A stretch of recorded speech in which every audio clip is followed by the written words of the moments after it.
Story about my boyfriend I had, Geoff Hilder. It's like, unfortunately, it wasn't. It seemed, it's when you're younger and stuff. Periods of time seem a lot longer than they do as you get older. But my brother was only with him for several months or something. But Geoff Hilder, he was Australian, and I met him. I was working for the Los Angeles Times as a telephone solicitor because I was going to school.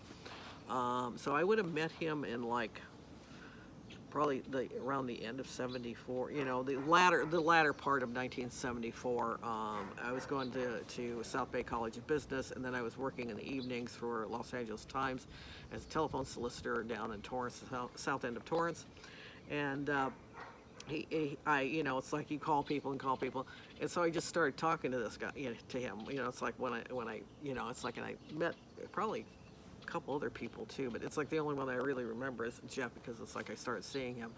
So it's like we ended, I started talking to him on the phone, and he had this cool Australian accent, and so we started talking and stuff, and then we met up, and it's like I went to his apartment. He was sharing a apartment with a guy named Paul, and I don't remember his last name. Paul was an actor, and so it's like, so he was Geoff was actually an entertainer. He played guitar and he sang, and he worked evenings, especially on the weekends and stuff. It's like that's how he made his living. It's like oddly, I did not. I only saw him for several months. It just seemed like a lot longer than that. But it's like, it's like he ended up going back to. He actually went. He said he was going back to Australia, but I think he went back to England. Because he'd lived in England for some time, and he was entertaining there. It was, I guess, probably a better spot. And actually, as I looked him up on Facebook. He is on Facebook, but he's not active on Facebook. It appears that he eventually actually ended up going back to Australia. He's probably been there for a number of years, and I'm hoping he's doing well, alive and well, and everything. He was like quite a bit older than me.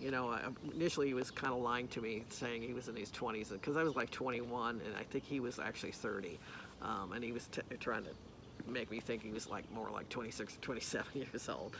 Anyway, so where am I at with the story on him?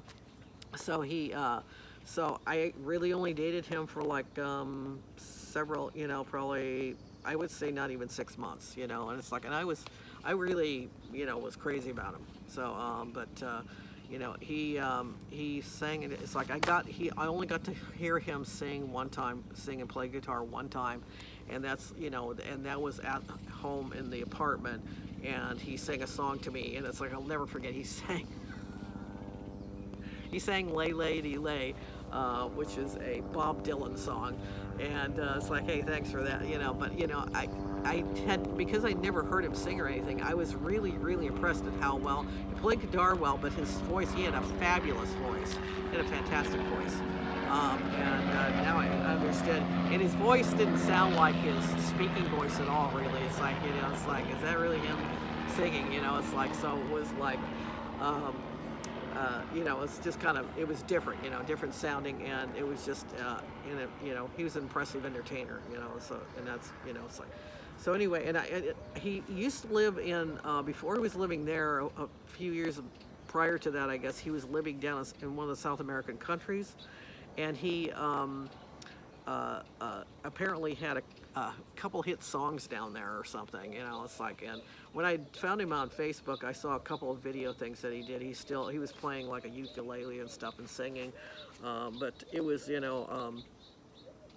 let's see, it's like, anyway, it's like I was trying to remember everything I could. It's like, and I remember when we separated, he was going to go back. He said he was going back to, England, moving back to. I think he told me Australia, but I think he actually went back to England. And he gave me an address to write him and stuff, but we lost touch very quickly after that. But I distinctly remember like driving away from it. He was in El Segundo. He lived in El Segundo. The apartment was. And we used to make this joke about the plains of El Segundo. That's like, it goes, it's like, remember the plains of El Segundo, because there was a lot of air traffic there, because the airport's close by.